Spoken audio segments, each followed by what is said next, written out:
Rebirth demands letting go. In the last episode, you stood in front of the most honest mirror that exists. Not the bathroom mirror, not the social media mirror. The mirror that shows you who you really are without the edited version, without the character you built so you could live with yourself, without the justifications your internal editor has been producing for years so you'd never have to face the truth. And you saw, for the first time in a long time, maybe for the first time in your life, you truly saw. You saw the internal editor working overtime to keep you blind to your own patterns. You saw that you repeat the same mistakes with different people, in different places, in different years, because the problem travels with you. You saw that you know your excuses better than your patterns. You saw that you get offended when someone tells you the truth precisely because it's the truth. You saw that Marcus Aurelius and Seneca examined themselves every night because they understood that clarity about yourself is the only power no one can take from you. And you saw that self-knowledge isn't a destination but a daily practice that most people abandon because it hurts. Now you know who you are, not who you thought you were, not who you wanted to be.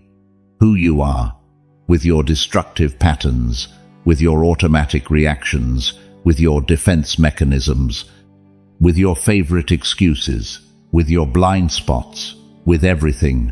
And now that you know, a question emerges that you can't avoid. A question that's been waiting for you since the first episode of this series, growing silently beneath every lesson, beneath every assignment, beneath every uncomfortable truth you've faced. A question that is, at the same time, the most terrifying and the most liberating one you'll hear on this entire journey. What do you do with that person you see in the mirror?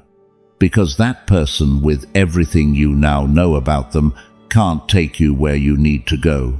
They can't. It's not a matter of willpower. It's not a matter of effort. It's a matter of design.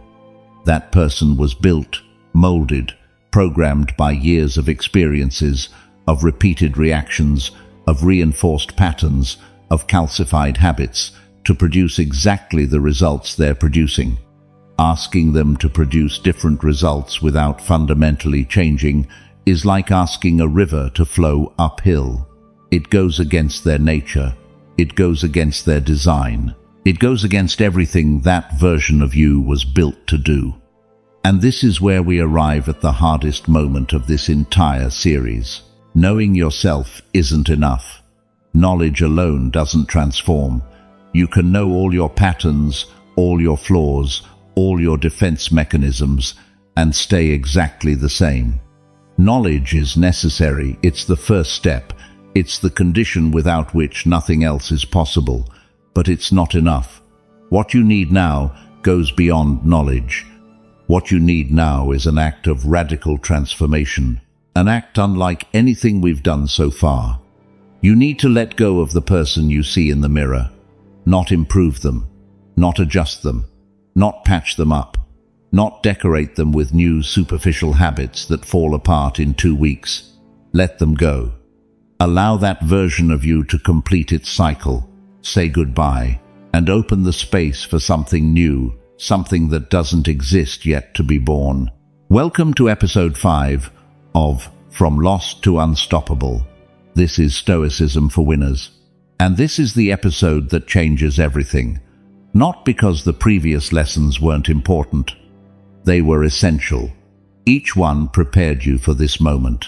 But this episode is the turning point. The moment where you stop diagnosing and start transforming. The moment where the cleanup work you did in the first 4 episodes becomes something much deeper, a farewell. The first 4 episodes were the diagnosis. You accepted that you were lost. You confronted the lies.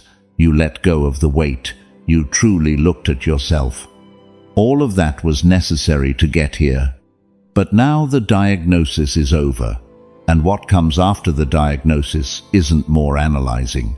What comes after the diagnosis is the intervention. And the intervention you need isn't a minor adjustment.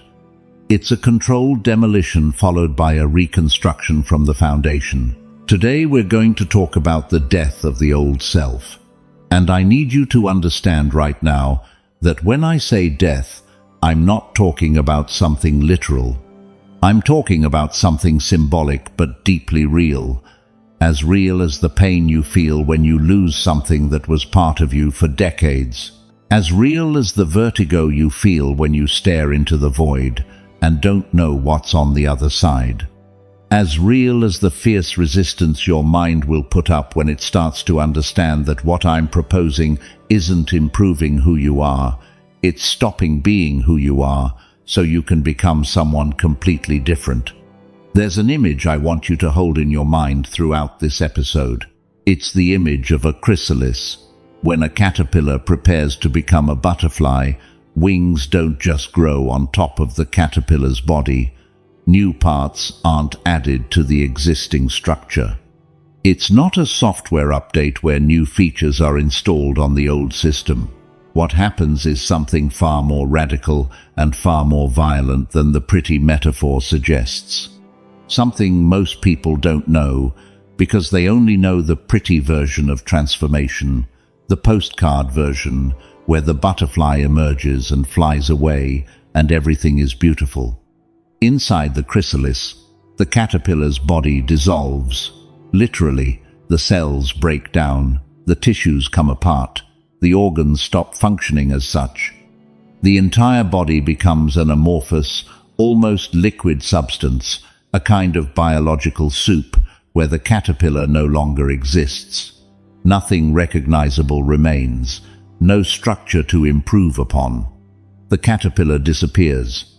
It stops existing as such completely, absolutely. And from that substance, from that total dissolution of what was, from that apparent chaos where there's no longer any form or identity, something completely new is built. The butterfly isn't an improved caterpillar. It's not a caterpillar with wings. The butterfly is a different creature, with a different body, with different capabilities, with a radically different way of existing in the world, one that could only be born because the caterpillar accepted ceasing to exist. And there's a detail no one mentions that's crucial. If you open a chrysalis halfway through the process, what you find inside is neither caterpillar nor butterfly. It's something without a name, something without form, something between what was and what will be. And that in-between state, that state of being neither one thing nor the other, is the most vulnerable and most terrifying state of the entire process. It's the state you'll be in for a while when you let go of who you were and don't yet know who you're going to be. And you need to know that this state is normal. It's necessary. It's part of the process. It's not a mistake. It's the chrysalis doing its work. That's what needs to happen with you. You don't need an improved version of who you are. You need who you are to dissolve enough for who you need to be to take shape. And that requires something most people aren't willing to do. Letting go of the identity they know, even though it hurts, even though it weighs on them, even though it's destroying them, because at least it's familiar, at least it's known. At least they know who they are within it, even if who they are within it is taking them somewhere they don't want to be. If this episode confronts you with that need for transformation, if something you hear today makes you feel like you're saying goodbye to someone you've known your entire life, and that someone is you, leave it in the comments with this phrase: "Today I say goodbye to who I was to make room for who I need to be." That phrase isn't a slogan, it's an act of conscious separation from the version of you that already served its purpose and now needs to step aside. An act of courage that most people never perform because they'd rather keep being an uncomfortable caterpillar than face the dissolution necessary to transform. The Stoics understood transformation as something natural, not as something you choose once in your life during a moment of crisis, as something that happens constantly, in every moment, in every decision, every day that passes. Marcus Aurelius wrote extensively about constant change as the fundamental nature of existence. Seneca reflected on how each passing day transforms us without us noticing. Epictetus taught that the person you were yesterday doesn't have to be the person you are today. The Stoics weren't afraid of transformation. They embraced it. They sought it. They considered it the only rational response to a universe in perpetual motion. Today, you're going to do the same. You're going to stop resisting the change that should have happened years ago, and you're going to start saying goodbye. First Stoic lesson. You want a new life, but you're still the same person, and you expect different results while doing exactly the same thing. This is something you need to hear with a clarity that leaves no room for ambiguity, because it's the root of everything that isn't working in your attempts to change. You want a different life. You want better results. You want relationships that work. You want a job that fulfills you. You want stable finances. You want inner peace. You want to wake up in the morning without that heaviness that's been following you for years. You want all of that. You want it genuinely. I'm not questioning your desire. Your desire is real. What's not real is your strategy for getting it. Because your strategy, the one you've been executing for years without realizing it's a strategy doomed to fail, is this. You want a new life while being the same person. You want different results while doing exactly the same thing. You want the world to change around you without you changing inside. You want circumstances to magically align in your favor while you keep operating with the same belief system, the same habits, the same reactions, the same patterns that produce the life you have now, the life you say you don't want. It's like putting the same ingredients in an oven at the same temperature for the same time and expecting a different dish to come out. It's like playing the same piano keys in the same order, at the same speed, and expecting to hear a different melody. It's like planting the same seed in the same soil and expecting a different flower. It doesn't work that way. It's never worked that way. And it's never going to work that way. The same ingredients produce the same result, always, without exception. And yet, you keep trying. Year after year, every January, you make the same resolutions. Every crisis makes you the same promises. Every failure generates the same temporary determination that this time will be different. And for a brief time, a few weeks, maybe a month, it seems like something changed. You're more motivated, you have more energy, you do things you didn't do before, and you think, now it's happening. This time really is different. But it's not different, because you're not different. What changed was your temporary motivation level, not your identity. What changed was your emotion of the moment, not your internal structure. What changed was the surface, not the foundation. It's like painting the facade of a house whose walls are cracked on the inside.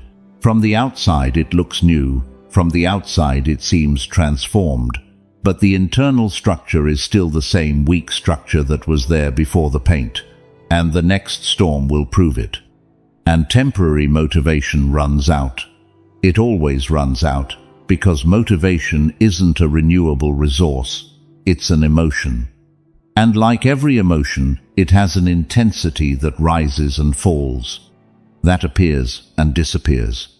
That burns bright at the beginning and fades when the novelty wears off, and what's left is the repetitive, boring, unglamorous work that every real change requires. And when that happens, when the euphoria of change evaporates like morning dew under the midday sun, what remains underneath is exactly the same person who was there before, with the same patterns intact, with the same automatic reactions, with the same entrenched habits, with the same deep programming that was never touched. And that person, with all their programming intact, does the only thing they know how to do, produce the same results as always. And you look at those results and think, I failed again. But you didn't fail. The system worked perfectly. It did exactly what it was designed to do. The problem is the design never changed. This is why diets don't work long-term for most people. It's not that diets are bad. It's that the person starting the diet is the same person who has a destructive relationship with food. And as long as that person doesn't change, as long as that relationship isn't transformed at its root, the diet is just a temporary patch on a structural problem. The same principle applies to everything, to relationships, to finances, to work, to projects. Behavioral change without identity, change is change with an expiration date. I need you to understand the difference between changing behaviors and changing identity, because it's the most important difference you'll learn in this entire episode. Changing behaviors is doing different things while being the same person. It's forcing yourself to go to the gym while deep down seeing yourself as a sedentary person. It's making yourself save money while deep down seeing yourself as someone who can't handle money. It's trying to have healthy relationships while deep down seeing yourself as someone who doesn't deserve love. The new behaviors constantly clash with the old identity, and when there's a conflict between what you do and who you believe you are always wins. Always. Because identity is stronger than any habit. It's deeper than any resolution. It's more persistent than any temporary motivation. Changing identity is something completely different.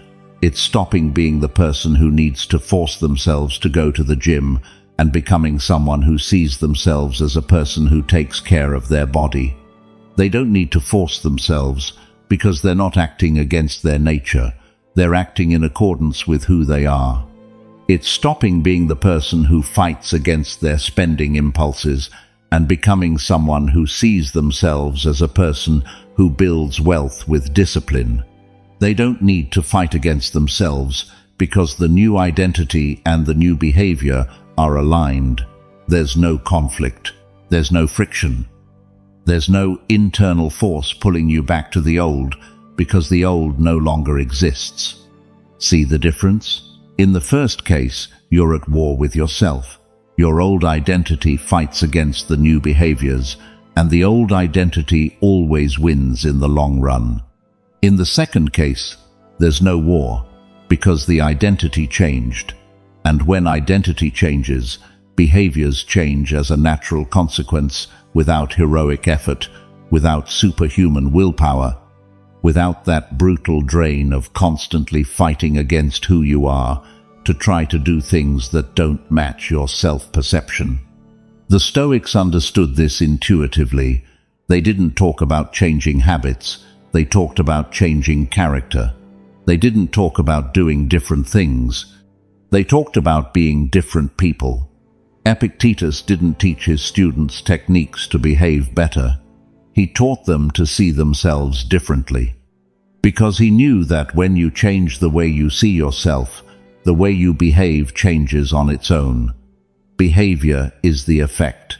Identity is the cause. And trying to change the effect without changing the cause is the exact definition of the permanent frustration you've been living. You've spent years trying to change the effect, trying to improve behaviors, trying to install new habits, trying to force yourself to do different things.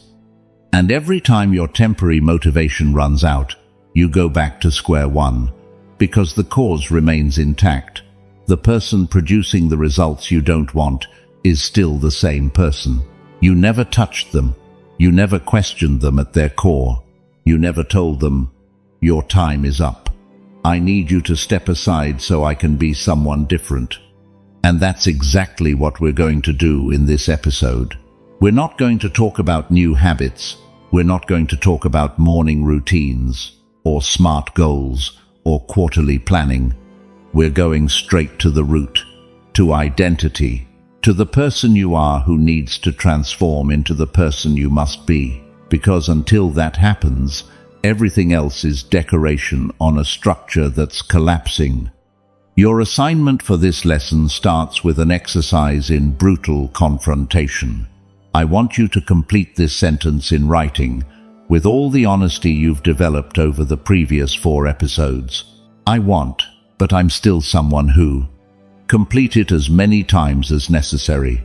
I want healthy relationships, but I'm still someone who shuts down emotionally when things get serious. I want financial stability, but I'm still someone who spends impulsively when stressed. I want a healthy body, but I'm still someone who uses food as emotional anesthesia. I want to advance in my career, but I'm still someone who freezes in the face of challenges and looks for excuses not to take risks. Every sentence you write is a map of the conflict between what you want and who you are. And every conflict you identify is a clear sign that the problem isn't your lack of effort. It's your lack of transformation. You don't need to try harder. You need to be someone different. And being someone different starts with recognizing that who you are now can't give you what you want. Not because they don't deserve it, because they're not designed for it. Second Stoic lesson. The version of you that got you here can't take you where you need to go. It already served its purpose, and now it's in your way. This is something you need to hear carefully, because it's going to sound contradictory to what you've believed your whole life. And I need you to keep an open mind while you process it. The person you are today isn't your enemy. They're not a failure. They're not a mistake.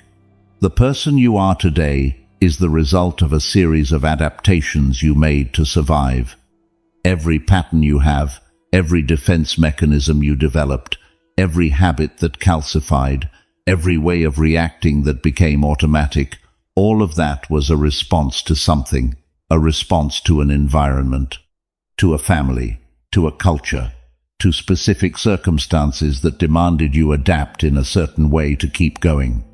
When you were young and discovered that shutting down emotionally was a way to protect yourself from pain, that was an intelligent adaptation. It worked. It protected you. It allowed you to survive situations that, had you faced them with all your vulnerability exposed, could have destroyed you. When you learned that being a people pleaser was a way to avoid conflict at home, that was a necessary adaptation. It gave you peace.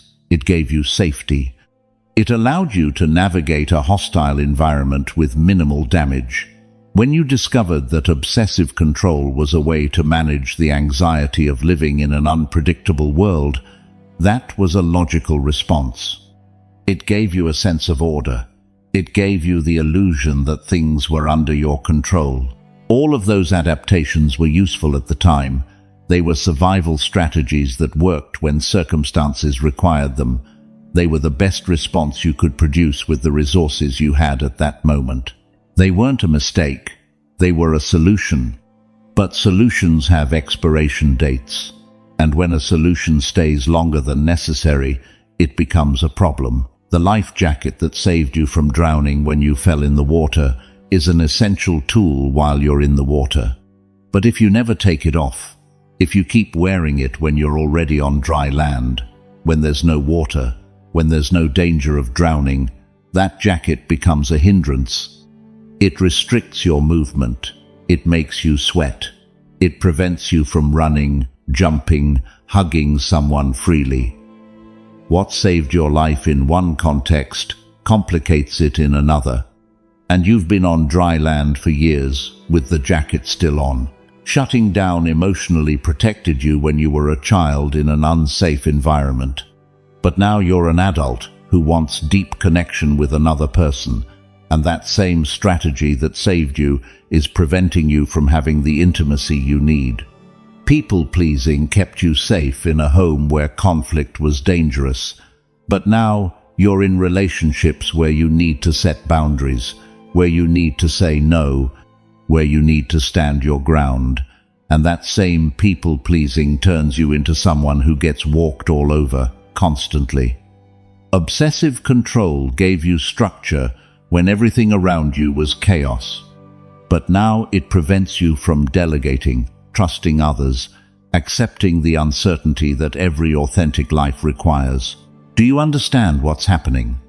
The tools that got you here have become the chains preventing you from moving forward.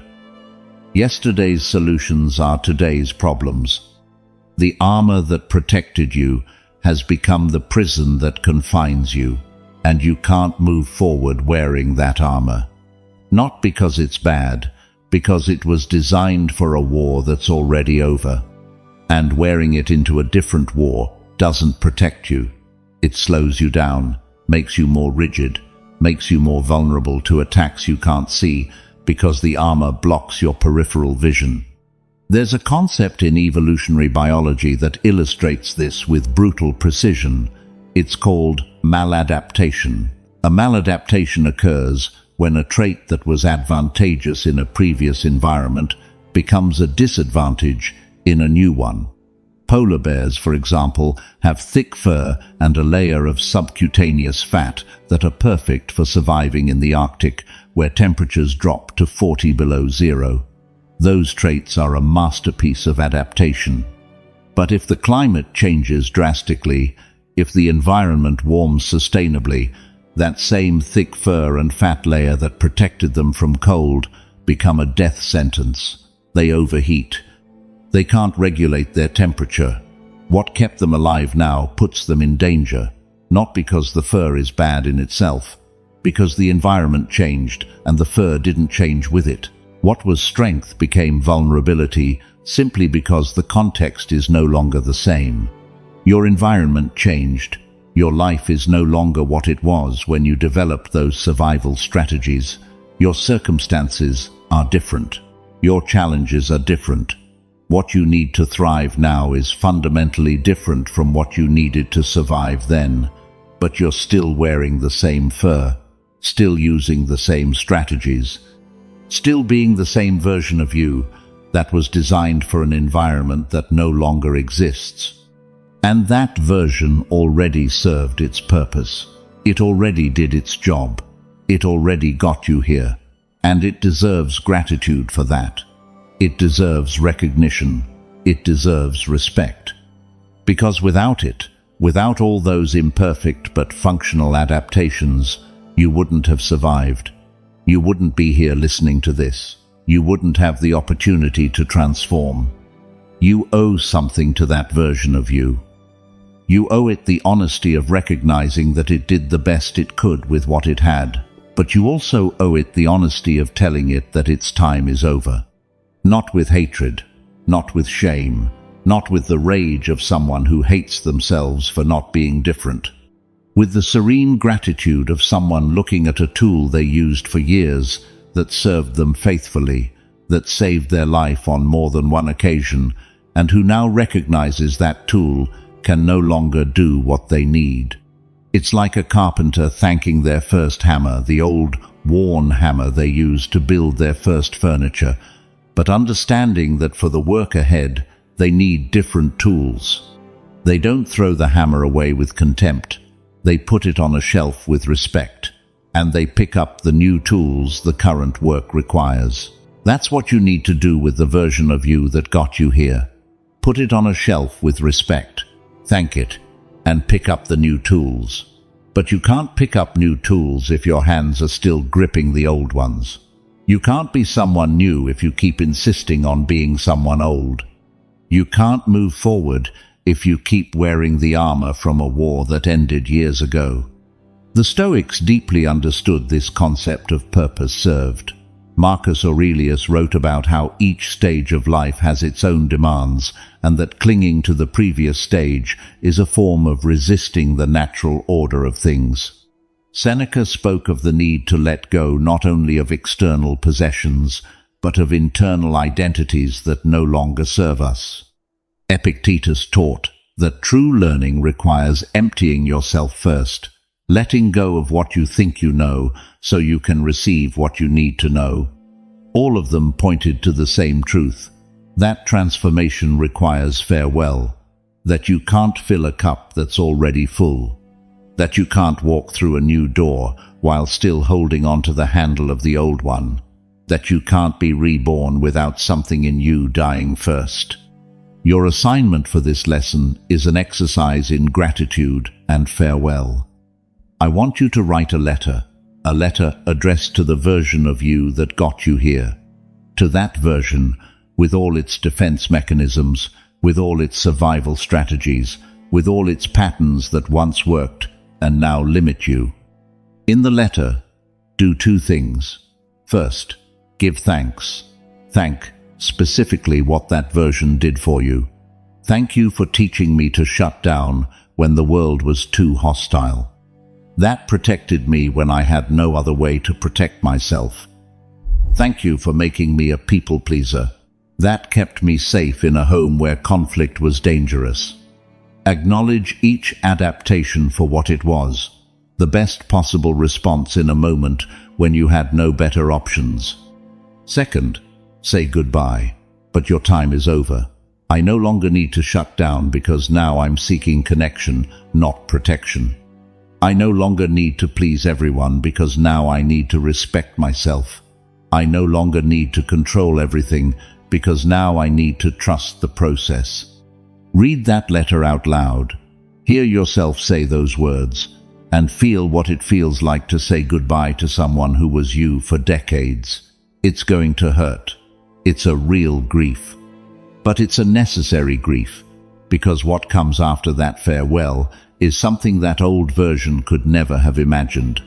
Third Stoic lesson. Marcus Aurelius wrote that we die a little each day, and the Stoics understood that resisting that transformation is resisting life itself. There's something happening right now, while you're listening to this, that you can't see, can't feel, can't stop. Something that started the day you were born and hasn't stopped for a single second since. Something so constant, so omnipresent, so absolute that it becomes invisible, like the background noise of a city you only notice when there's suddenly silence. You're changing. Right now, this very instant, the cells in your body are dying and being replaced. Your skin renews completely every 2 or 3 weeks. Your stomach lining every 4 days, your red blood cells every 4 months, your entire skeleton every 10 years. The person you were physically 7 years ago, cell by cell, no longer exists. They were replaced. They died. And a new person took their place without you noticing, without you feeling the change, without anyone organizing a funeral or a welcome ceremony. It simply happened. Because that's the nature of life. Constant change, permanent transformation, continuous death and rebirth. Marcus Aurelius was obsessed with this idea, not as an intellectual curiosity, as a fundamental truth that determined how he lived each day. He wrote in his meditations that everything flows, that nothing remains, that what exists now won't be what exists tomorrow. He wrote that the rivers of change sweep away everything. No sooner does something appear than it's being carried off, and another comes to take its place, and that too will be carried away. He didn't write this with melancholy. He wrote it with the serene acceptance of someone who understands that resisting change is resisting the very nature of the universe. It's fighting against reality, and reality always wins. The Stoics had a concept that's central to understanding this lesson. They called it panta rei, taken from Heraclitus, the philosopher who profoundly influenced Stoicism. It means everything flows, everything is in motion, everything transforms, nothing is static, nothing stays the same. And the person who tries to stay the same in a universe in constant motion isn't being stable. They're being stubborn. They're not preserving something valuable. They're clinging to something the current should have swept away long ago. Think of a river. The water flows constantly. It's never the same water. It's never the same river, even though you call it by the same name and see it from the same bridge. And if one day a rock appeared in the middle of the river and tried to stop the flow, what would happen? The water doesn't stop. The water goes around the rock. The water accumulates behind it, generates pressure, generates turbulence, creates chaos in what was once a natural, harmonious flow. The rock doesn't stop the river, it only complicates it, only creates resistance, only generates unnecessary suffering in a system that was designed to flow. You are that rock. The river is life. Constant change is the natural flow of your existence. And you're planted in the middle of that flow, trying not to move, trying to stay the same, trying to maintain a fixed identity in a universe where nothing is fixed. And what you generate with that resistance isn't stability, it's turbulence. It's the internal chaos you feel when life pushes you to change and you refuse. It's the tension that builds when you know something in you needs to transform, but you cling to the old with all your strength. It's the suffering of fighting against a current infinitely more powerful than your will to resist it. Marcus Aurelius understood this because he lived it. As Emperor of Rome, his world changed constantly. Wars that started without warning, betrayals he didn't expect, plagues that decimated entire populations, generals who challenged him, children who died. Change wasn't an abstract philosophical concept for him. It was the daily reality of a man who governed an empire in constant transformation. And what his meditations reveal is a man who, instead of resisting that change, accepted it as the fundamental condition of existence, not with passive resignation, with the active understanding that his job wasn't to stop change, but to navigate within it, to adapt, to flow, to transform along with circumstances, instead of trying to make circumstances adapt to him. He wrote something you need to engrave in your mind. Loss is nothing else but change, and change is the delight of universal nature. He didn't say change is comfortable. He didn't say change is pleasant. He said it's the delight of nature, that it's what life does best, that it's the way the universe renews itself, improves itself, regenerates, and that resisting it is resisting life itself. And that's exactly what you've been doing, resisting, clinging to a version of yourself that life's current should have carried away years ago, trying to be static in a dynamic universe, trying to maintain a frozen identity in a world that constantly melts and reforms. And the pressure that has been building behind that resistance, that pressure you feel as anxiety, as frustration, as the sensation of being trapped, as the perception that your life isn't moving forward, that pressure isn't caused by circumstances, it's caused by your refusal to flow with them. Every day you refuse to change, the pressure increases. Every year you maintain the same identity that no longer matches the demands of your current life. The river pushes harder. And there's a point everyone eventually reaches, where the pressure is so great that the rock breaks. It doesn't move elegantly, it breaks, it fractures. And that's what happens to people who resist change for too long. They don't transform gradually with awareness and direction. They shatter in a midlife crisis, in an emotional collapse no one saw coming, in a life rupture where everything they'd been holding together with all their strength crumbles at once because the pressure accumulated over years finally exceeded their capacity to resist. Conscious transformation is the alternative to violent rupture. Choosing to flow is the alternative to being dragged. Consciously deciding to let go of the old version of yourself is the alternative to having life rip it away by force when you can no longer hold on. And that alternative is in front of you right now, not tomorrow, not next week, now. Marcus Aurelius chose to flow every day. Every night when he sat down to write, he was choosing to adapt, choosing to examine who he had been that day to decide who he needed to be the next. He didn't cling to yesterday's version. He didn't insist on being the same emperor he was a year ago or a decade ago. He understood that each day brought new demands and that he needed to transform to meet them. It wasn't weakness, it was the highest form of wisdom, knowing that rigidity isn't strength. Rigidity is fragility.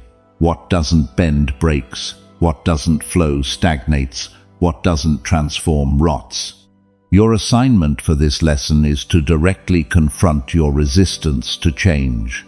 I want you to identify 3 areas of your life where you're being the rock in the river.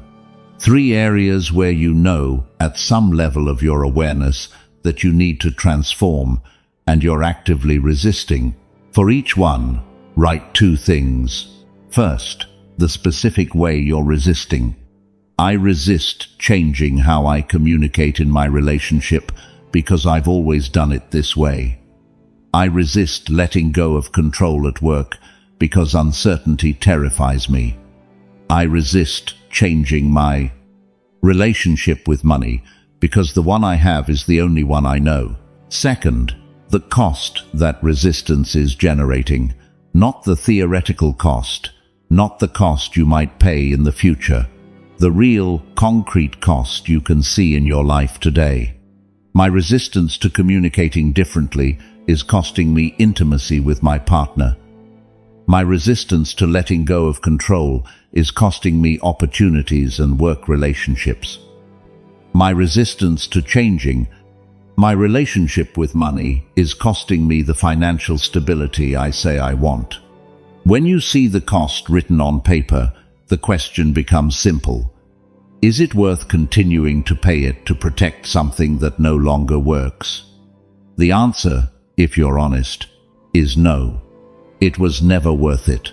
But you couldn't see that while you hadn't put the cost in concrete words in front of you. Now you see it, and now you can choose. You can choose to flow instead of continuing to break. You can choose conscious transformation instead of waiting for violent rupture. You can choose to be the river instead of being the rock. Marcus Aurelius showed you how. The universe is inviting you. The only question is whether you'll accept the invitation or keep resisting until the current breaks you. 4th Stoic lesson.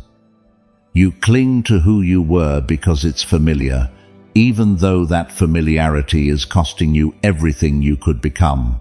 There's an experiment that's been done with captive animals that illustrates something profoundly disturbing about human nature. When an animal has lived caged long enough, when the cage is all it knows, when every day of its existence has passed within those bars, something happens that defies all logic. If you open the cage door, the animal doesn't leave, not immediately. Sometimes it never leaves. It stays inside. It looks out. It peers, maybe takes a tentative step, but then it retreats, returns to the corner it knows, returns to the routine it understands, returns to the cage, not because it's stupid, not because it doesn't want freedom, because the cage is all it knows. Because outside there's a world without walls, without familiar corners, without predictable routines, without the perverse security of knowing exactly what to expect at every moment. Outside there's freedom, yes, but there's also uncertainty. And, for a mind that has lived its entire existence within defined limits, uncertainty doesn't feel like freedom. It feels like danger. You are that animal. Your old identity is the cage, and the door has been open for quite a while. You don't cling to who you were because it's good for you. You don't cling because it works. You don't cling because it makes you happy.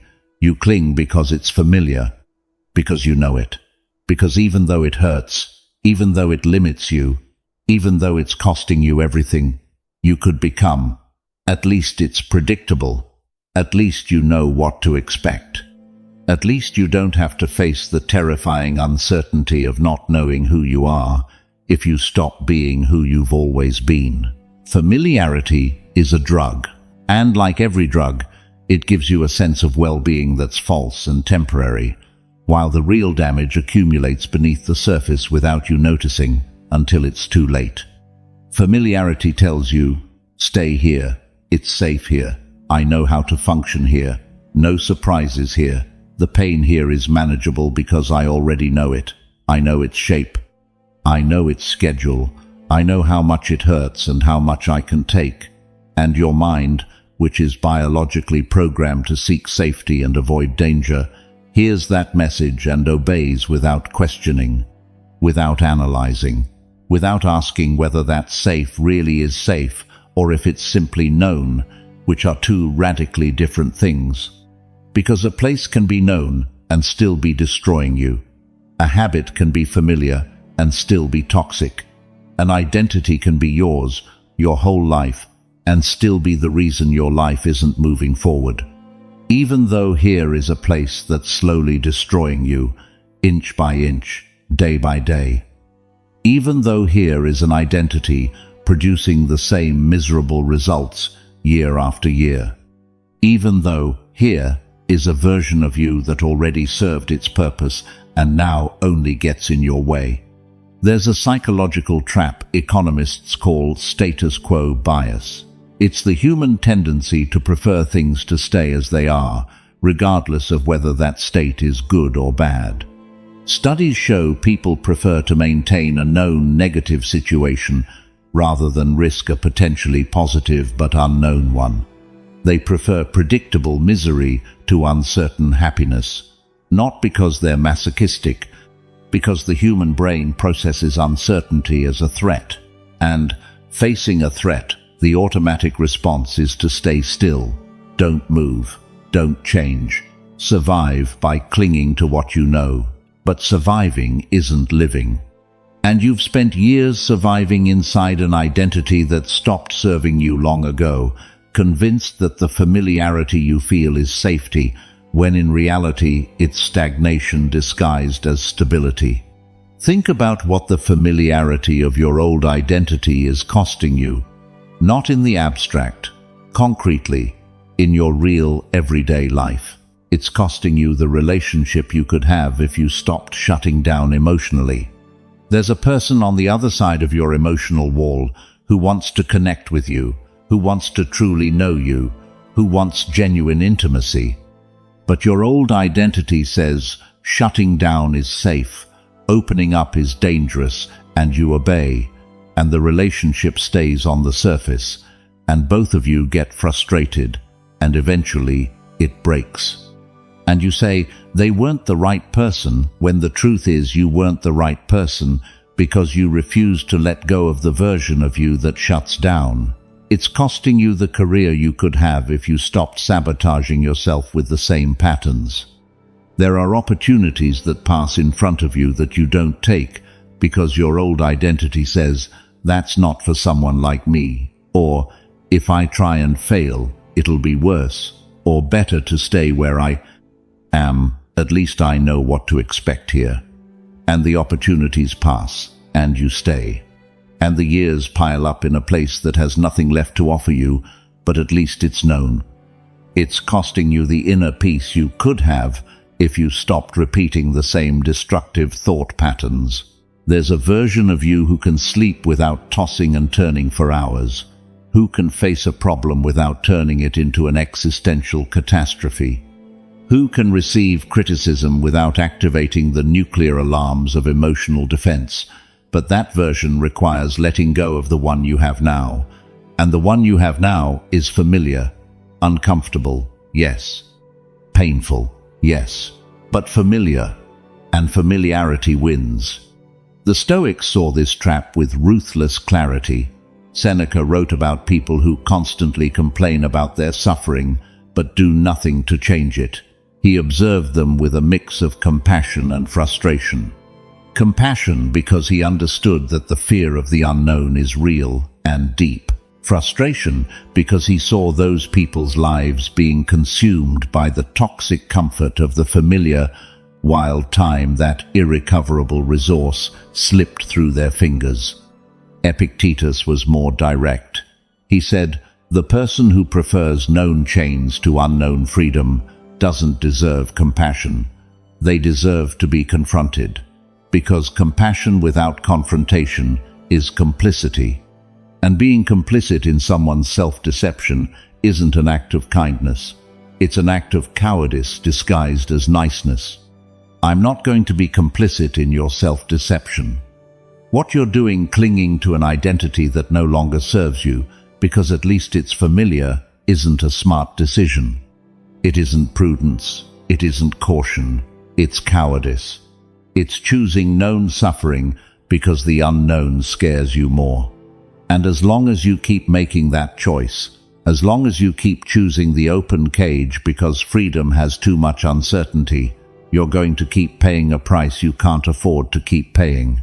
The price of everything you could be that you'll never be, while you remain chained to who you no longer need to be. Marcus Aurelius wrote that the person who fears change should ask themselves, what can be accomplished without change?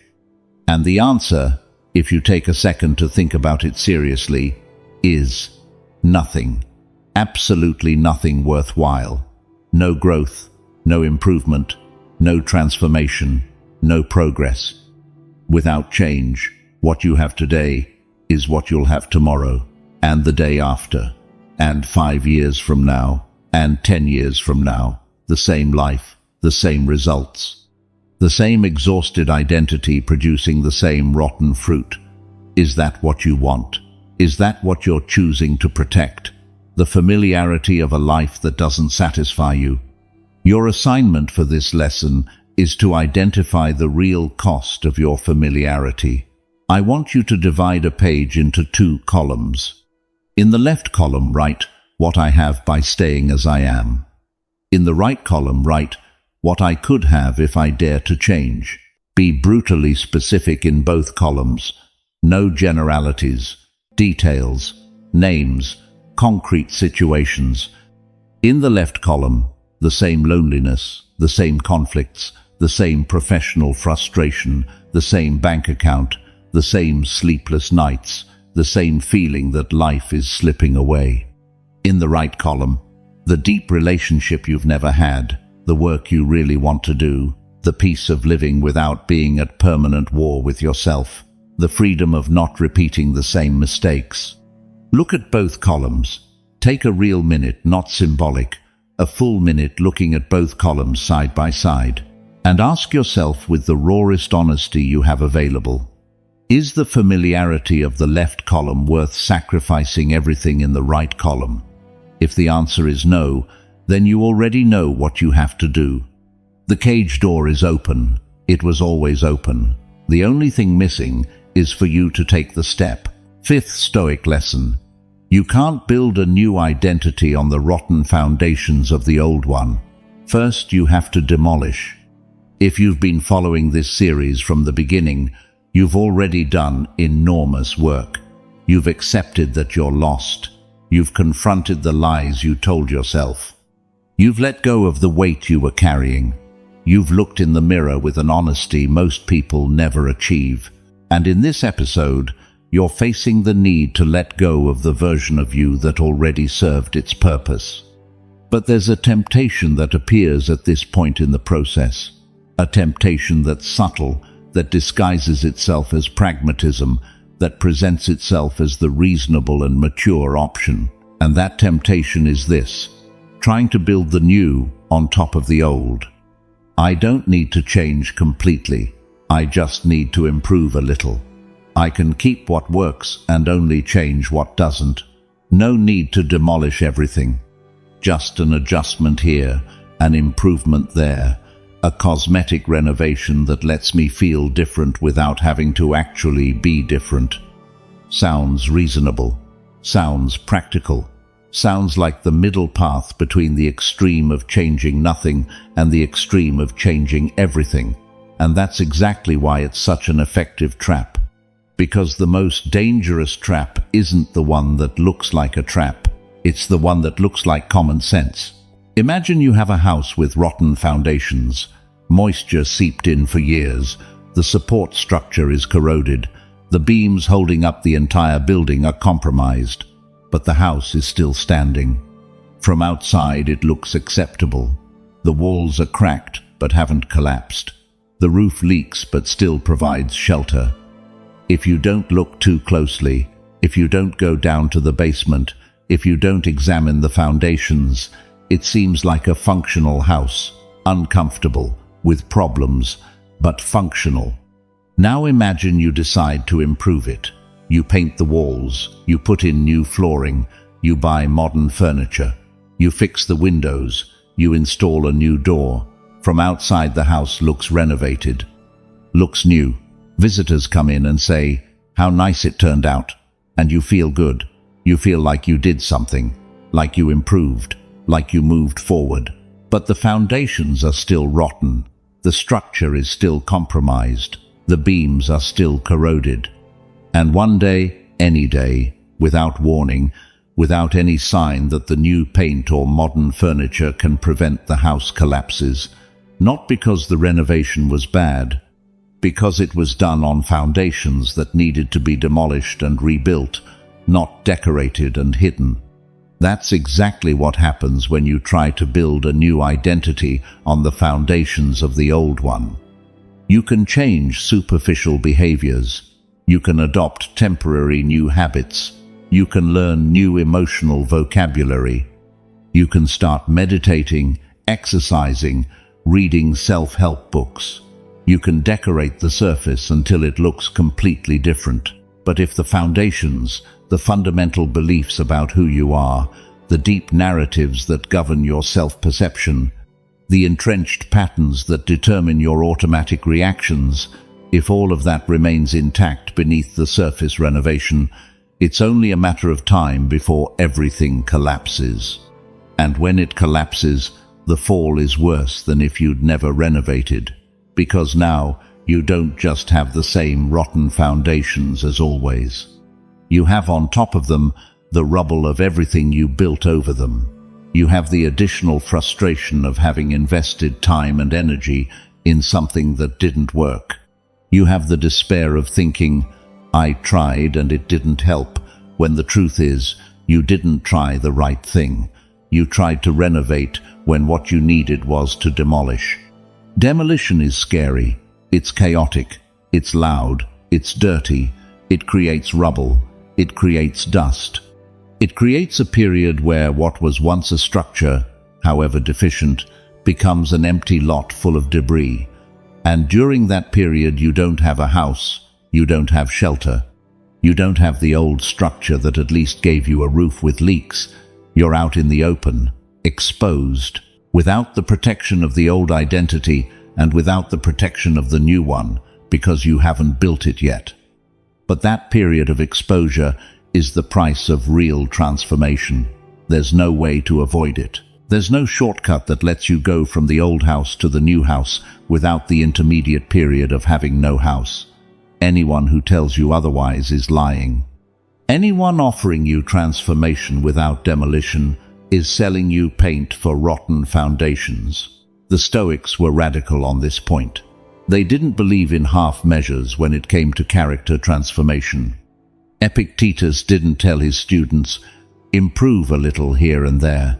He told them to examine their most fundamental judgments and replace the false ones with true ones. No patches, no adjustments.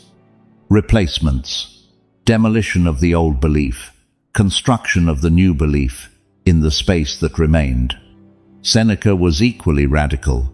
When he wrote about personal transformation, he didn't talk about cosmetic, incremental improvements. He talked about a complete overhaul of how one lives.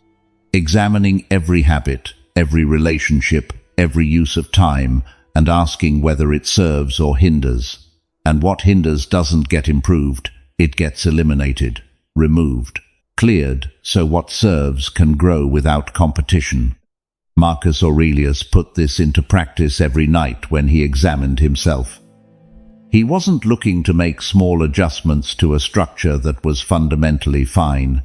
He questioned the structure itself, questioned his motives, questioned his values, questioned whether the person he'd been that day was the person he wanted to be, or a version that needed to be dismantled and rebuilt from the root.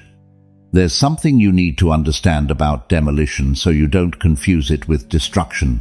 Demolition and destruction look similar on the surface. Both involve something ceasing to exist in its current form, but the intention is radically opposite. Destruction is an act of annihilation. It has no constructive purpose. You destroy something, and what remains are permanent ruins. Demolition is an act of preparation. To demolish is to clear the ground with the specific intention of building something better in that space. Every wall that falls to make room for a more solid wall. Every foundation that's removed is removed to put in a deeper, firmer foundation. What we're doing here isn't destruction, it's demolition. You're not annihilating who you are out of hatred or desperation. You're clearing the ground out of necessity and with purpose. You're removing the rotten foundations to put in new ones. You're eliminating the compromised structures to build something that can actually hold. Something that won't collapse the next time life puts pressure on you. Something that's founded not on the sand of your childhood survival adaptations, but on the rock of self-knowledge, awareness, and deliberate choice. Your assignment for this lesson is to identify what needs to be demolished, not improved, not adjusted, not renovated, demolished, completely removed, so something new can take its place. I want you to make a list with 3 columns. In the first column, write what I can keep. Here go the things that genuinely work. Real values you practice, not proclaim. Skills that serve you. Relationships that nourish you. Habits that produce measurable positive results. In the second column, write what needs adjustments. Here go the things that have potential but need to be modified. Behaviors going in the right direction but needing refinement. In the third column, write what needs to be demolished.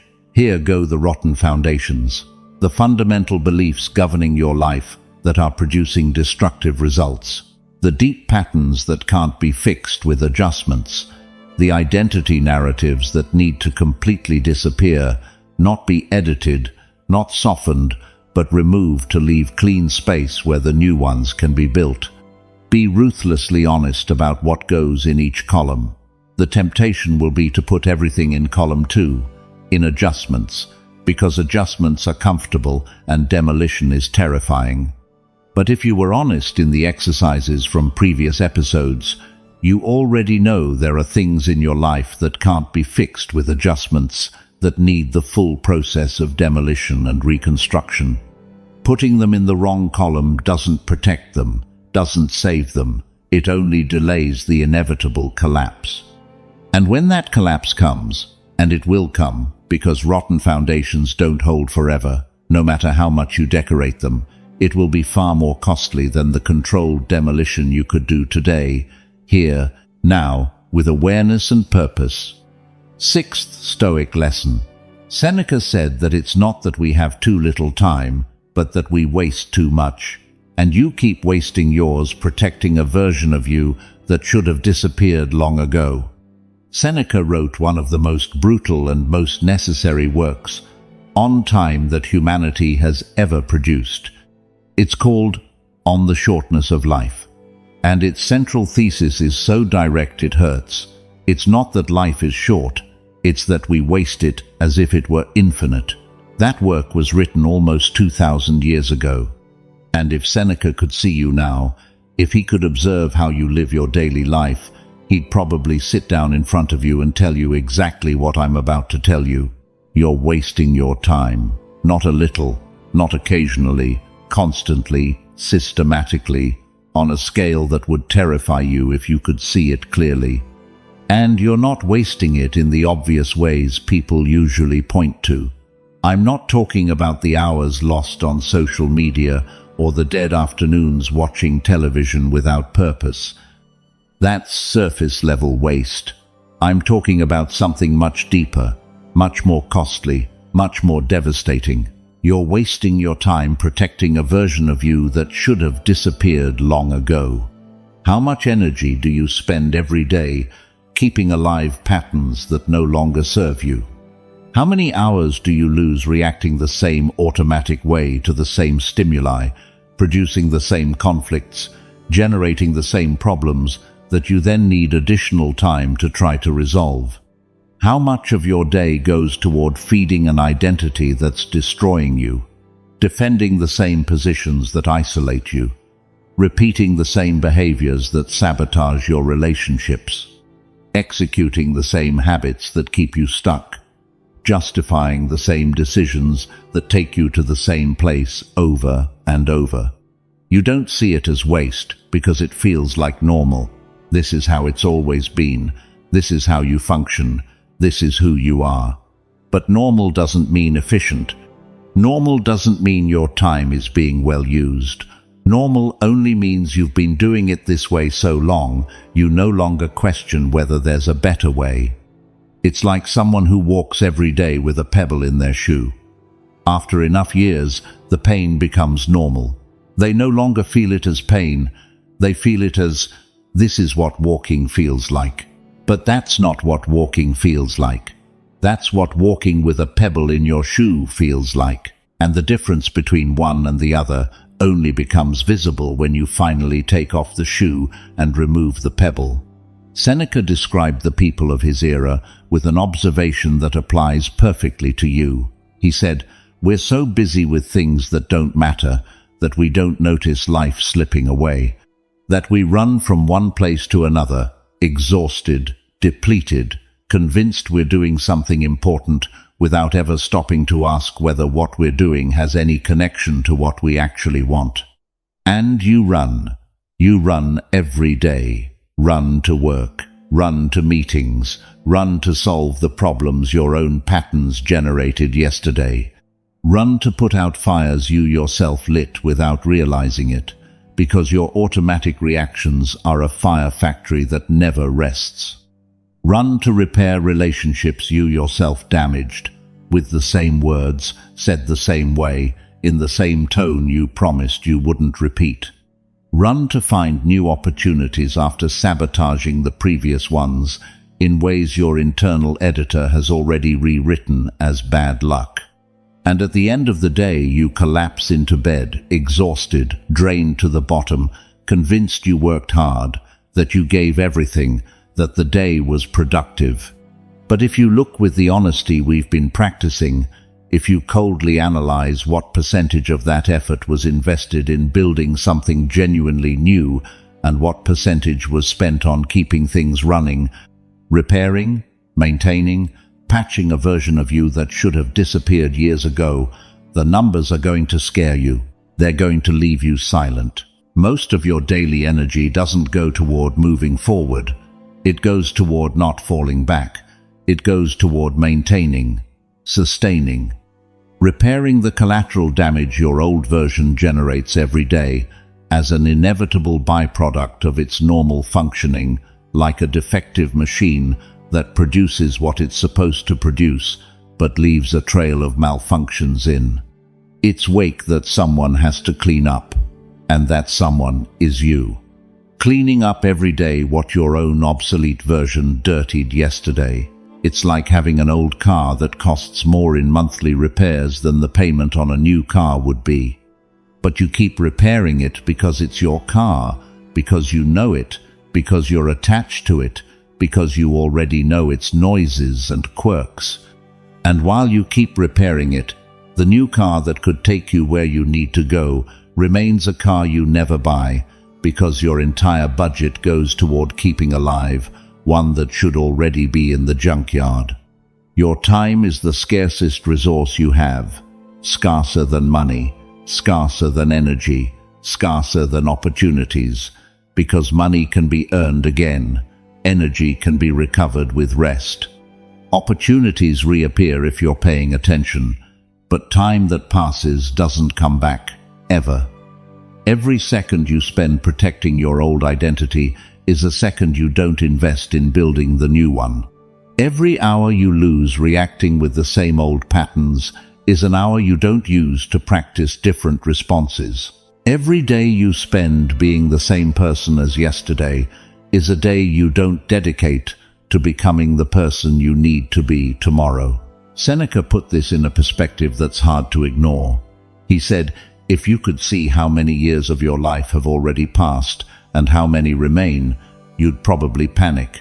Not because of how many years you have left, which could be many or few, no one knows, but because of how many years have already passed that you spent without awareness. Years that went by on autopilot. Years that evaporated while you were busy keeping alive a version of you that wasn't taking you anywhere worthwhile. I'm not telling you this to make you anxious. I'm telling you to create urgency, because anxiety paralyzes, but urgency mobilizes, and you need to mobilize. You need to understand that every day you postpone this transformation. Every day you say, tomorrow I'll start being different. Every day you keep protecting the toxic comfort of being who you've always been is a day of your life. You're giving to a version of you that doesn't deserve it, because that version already had its time, already lived its years, already used its opportunities, and what it did with them is the life you have now, the life you say you don't want, the life that brought you to a podcast about Stoicism looking for answers. How many more days are you going to give it? Seneca said, life is long if you know how to use it, and using it well doesn't mean filling every minute with activity. It means investing your time in the things that truly matter. And the thing that matters most now, the most profitable time investment you can make, is to stop spending your time protecting who you no longer need to be and start investing it in becoming who you must be. Your assignment for this lesson is a time audit exercise that can be both revealing and devastating. For the next 3 days, keep an honest log of how much time you spend on activities that are direct results of your old patterns. Every unnecessary conflict you generated by reacting automatically, log the time. Every hour of mental rumination, replaying situations that already happened, log the time. Every conversation where you avoided saying what you needed to say and then spent hours regretting it, log the time. Every decision postponed out of fear and the time that postponement cost you, log it. At the end of the 3 days, add up the hours, do the real math. And when you see the number, when you have it in front of you written on paper, when you see how many hours of your real life, of your finite, irrecoverable time you're spending to keep running a version of you that should have been left behind long ago, you're going to viscerally understand what Seneca meant when he wrote those words 2,000 years ago. It's not that you have too little time, it's that you're wasting it on the wrong person. On a person who already served their purpose and has nothing new to offer you, on a person who should have disappeared a long time ago. And every hour you give that person is an hour you steal from the person you could be, if you had the courage to let them go once and for all. 7th Stoic lesson. The fear of losing who you are is what's preventing you from discovering who you can become, and that fear is an invisible prison. Let's talk about the elephant in the room, about what's really stopping this transformation, about the invisible force that has sabotaged every attempt at change you've made until now, about the real reason you remain the same person despite wanting to be someone different with every fiber of your being. It's fear. Not the fear of failure, not the fear of pain, not the fear of effort. It's a fear much deeper and much more paralyzing than any of those. It's the fear of stopping being who you are. It sounds paradoxical. It sounds absurd. How can you be afraid of stopping being someone you don't even like? How can you cling to an identity that's destroying you? How can you prefer known misery to unknown well-being? It makes no logical sense, but it makes all the emotional sense in the world. Because your identity, however dysfunctional, however harmful, however limiting, is the only thing you know. It's your anchor. It's your reference point. It's the answer to the question, who am I? And letting go of that answer, being left without it, floating in the void of not knowing who you are, is one of the most terrifying experiences a human being can face. Think of it this way. You've lived inside your current identity for decades. You know every corner. You know how you function. You know how you react. You know what to expect from yourself in every situation. You know your limits. You know your quirks. You know your ways of getting by. Your current identity is like an old house where you've lived your entire life. It has leaks. It has cracks in the walls. The floor creaks. The heating doesn't work right. There are rooms you'd rather not open because you don't want to see what's inside. But it's your house. You know it. You know where everything is. You know which steps creak and which don't.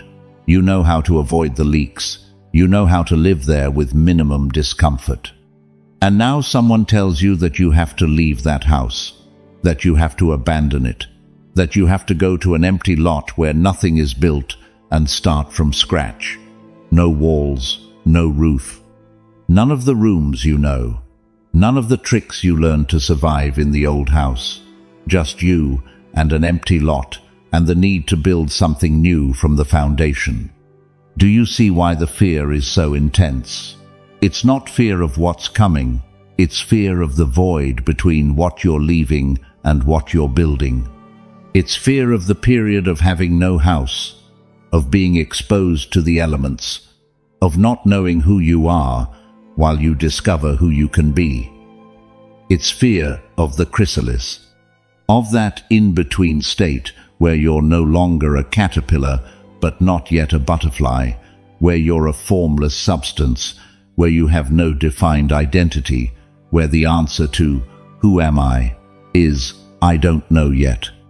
And that fear, that deep, visceral fear of the temporary dissolution of your identity, is the invisible prison keeping you locked inside the version of you that no longer works. It's invisible because it has no bars you can see, no walls you can touch, no guards watching over you. The prison is made of something far more effective than iron. It's made of familiarity, of the perverse comfort of knowing who you are, even though who you are is destroying you, of preferring predictable suffering to uncertain well-being. The most effective prison in the world is the one that doesn't look like a prison, and yours doesn't even have a locked door. The door is open. It's always been open. But you don't leave because you don't know the way outside.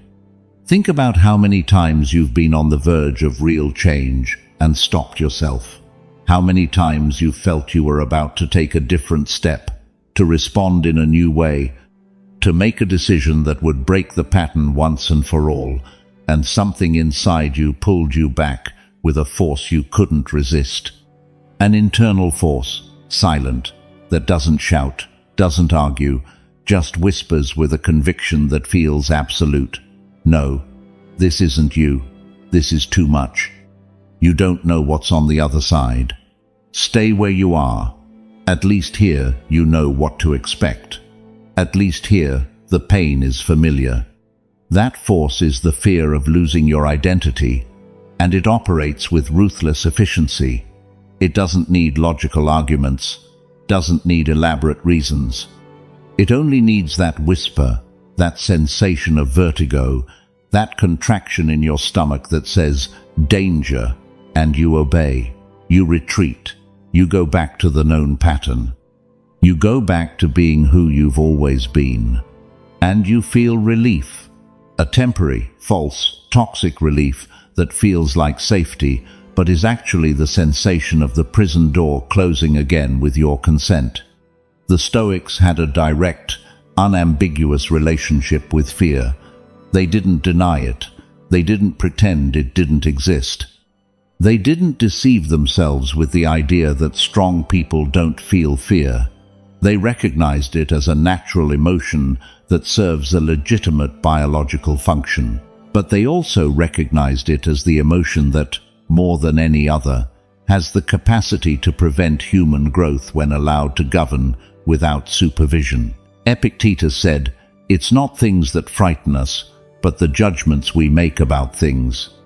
And the judgment you're making about this transformation, the judgment your mind has constructed to keep you immobile is this: if I stop being who I am, I'm going to lose myself. I'm going to disappear. Nothing will be left. That judgment is false. It's a lie told by fear. Because you don't disappear when you let go of an identity. What disappears are the patterns, the habits, the automatic reactions, the limiting beliefs, the stories that no longer serve you. You, the consciousness that observes all of that, the essence that exists beneath all the layers, remain there, intact, freer than before, lighter, with space to grow in directions the old identity would never have allowed. You're not going to lose who you are. You're going to lose who you thought you were. And what you thought you were isn't you. It's a costume. It's armor. It's a collection of automatic responses you confused with your essence. But your essence isn't your patterns. Your essence isn't your habits. Your essence isn't your fears. Your essence is what remains when all of that dissolves. And what remains, even though you can't see it yet, is something much greater, much stronger, much more capable than the old identity ever let you believe. Marcus Aurelius wrote about this with the serenity of someone who had faced the fear of change many times and walked through it. He wrote that the nature of the universe is constant change, and that resisting change is resisting nature itself. That clinging to a fixed way of being in a universe in perpetual motion isn't wisdom. It's foolishness. It's like standing in the middle of a river and trying to make the water stop flowing. You can't stop the river. You can only choose whether you flow with it or drown resisting. The version of you that you're afraid of losing is already transforming anyway. Every day something in you changes. Every experience modifies you. Every interaction alters you in ways you don't even perceive. The question isn't whether you're going to change. The question is whether you're going to direct that change consciously or let it happen without your participation randomly, without direction, without purpose, without intention. Your assignment for this lesson is to directly confront the fear that has you imprisoned. I want you to write, with all the honesty available to you, the answer to this question: what scares me most about stopping being who I am? Not the generic answer. Not, I'm afraid of change. The specific answer. What truly terrifies you when you think about letting go of your current identity? Is it the fear of not knowing how to relate to others if you're no longer who you've always been? Is it the fear that the people who know you won't recognize the new you and will reject you?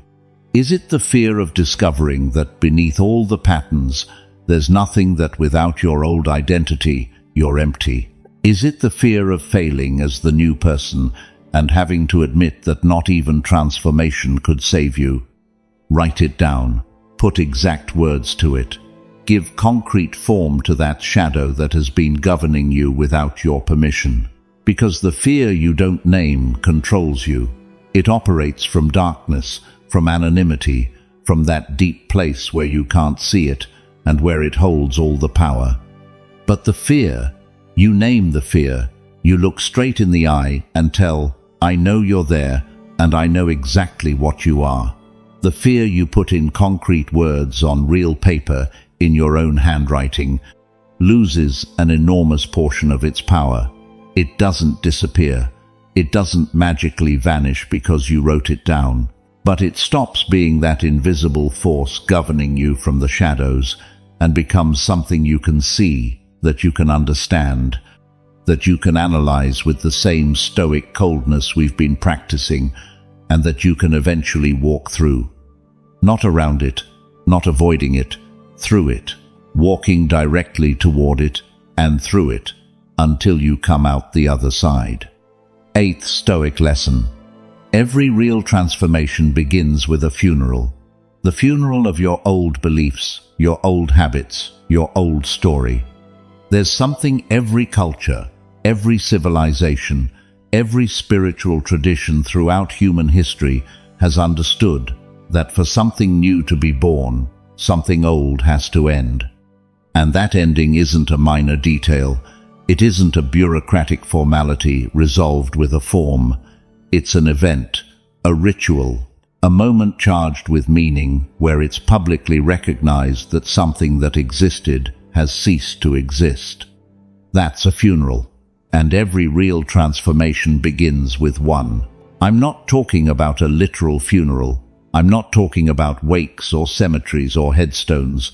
I'm talking about the conscious act of recognizing that something within you has ended, that a version of you has reached the end of its road, that the beliefs that defined you no longer define you, that the habits that governed you no longer govern you, that the story you told yourself about yourself is no longer the story you're going to keep telling.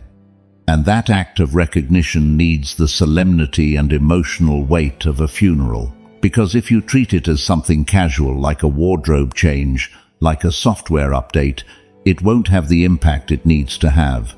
Your mind needs to understand that this is serious, that this is final, that what's ending isn't coming back, that there's no going back, that the door closing is closing forever. Think about what a funeral does for the people who attend. It gives them space to process the ending. It gives them a moment to feel the loss. It gives them permission to be sad, to be scared, to be disoriented by the unknown.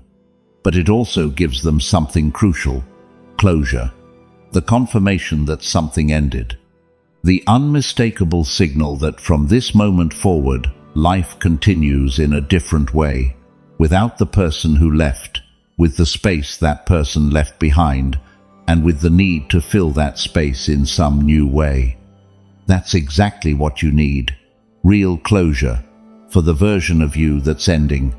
Not a lukewarm, gradual closure, diluted over time until it becomes imperceptible. Real closure, marked, defined. A before and after that your mind can clearly identify. Because without that closure, without that symbolic funeral, what happens is the old version of you never fully leaves. It stays like a ghost in the new house. It appears in moments of weakness. It whispers in moments of doubt. It offers you the comfort of the known when the unknown gets difficult. And you, without the closure that would allow you to say, "That's over, that person no longer exists," end up returning to the ghost again and again, returning to the old patterns, returning to the automatic reactions, returning to the identity you supposedly left behind but never truly buried, because you didn't give it a funeral. And what isn't buried with honor returns to haunt. What gets buried in this funeral? Let's be specific. You bury the beliefs that no longer serve you. And I'm not talking about abstract beliefs that sound good in a coffee shop conversation. I'm talking about the operative beliefs, the ones that actually direct your daily decisions, even though you've never articulated them out loud. The belief that you can't trust anyone, which leads you to keep everyone at emotional distance and then complain that you feel alone. The belief that money always leaves, which leads you to spend impulsively because it's going to leave anyway and becomes a perfect self-fulfilling prophecy. The belief that you don't deserve real love, which leads you to sabotage every relationship that starts working well because deep down it seems suspicious that someone could genuinely love you. The belief that if you show vulnerability they'll destroy you, which leads you to build an emotional fortress so impenetrable that no one can get in, but you can't get out either. The belief that the world is a place where you have to survive instead of thrive, which keeps you in permanent emergency mode, never able to lower your guard enough to enjoy what you have. Each of those beliefs was, at some point, a response to something real that happened to you, but they became laws governing your life without you voting for them, without you consciously choosing them as an adult with all your faculties, without you ever stopping to ask whether they're still true or whether they're simply there because no one told them to leave, like tenants who stayed long after the lease expired. You bury the habits that keep you chained to the old self. The habit of shutting down when someone gets too close. The habit of avoiding difficult conversations. The habit of postponing what's important to attend to, what's urgent that you yourself generated. The habit of reacting with rage when you feel threatened. The habit of escaping into distractions when reality gets uncomfortable. The habit of sabotaging what works, because deep down you don't believe you deserve things to work out. And you bury the story you've been telling yourself about yourself for years. I'm someone things always go badly for. I'm someone who can't maintain relationships. I'm someone who starts things and doesn't finish them. I'm someone who doesn't have luck. I'm someone who was marked by their past and can't escape it. That story, with all its chapters and all its recurring characters and its entire narrative arc of victimization, gets buried today. Not because it wasn't real. It was real. It happened. But the story of what happened doesn't have to be the story of what's coming. And as long as you keep telling yourself the same story, you're going to keep living in it. Because the stories we tell ourselves about ourselves are self-fulfilling prophecies. If you tell yourself, I'm someone who always fails, your mind searches for evidence that confirms that story. It ignores the successes, magnifies the failures, interprets ambiguity as proof that the pattern repeats, and the result confirms the story. Not because the story is true, because you made it true by believing it so deeply that it became the lens through which you see absolutely everything. The Stoics understood the power of internal narrative with extraordinary clarity. Marcus Aurelius constantly reminded himself that his opinions about things were more powerful than the things themselves. That the meaning you assign to events is what determines your experience of them, not the events themselves. If you change the story, you change the experience. If you change the narrative, you change the perceived reality. And perceived reality is the only reality you live in. Epictetus took this even further. He taught that the person who doesn't examine their own opinions, who doesn't question the stories they tell themselves about themselves, is a person living in a prison built with words. And the key to that prison isn't action, it's the revision of the story. Because action born from the wrong story produces wrong results. Only action born from a true story has any possibility of producing real change. Your symbolic funeral is exactly that. The end of the wrong story. The closing of the old book. The final page of the chapter, titled The Life of Someone Who Didn't Know Themselves and Repeated the Same Mistakes. That chapter ended. Today, here, in this moment. Your assignment for this lesson is to hold that funeral. And you need to do it today, not on some abstract future date that never arrives. Take 3 sheets of paper.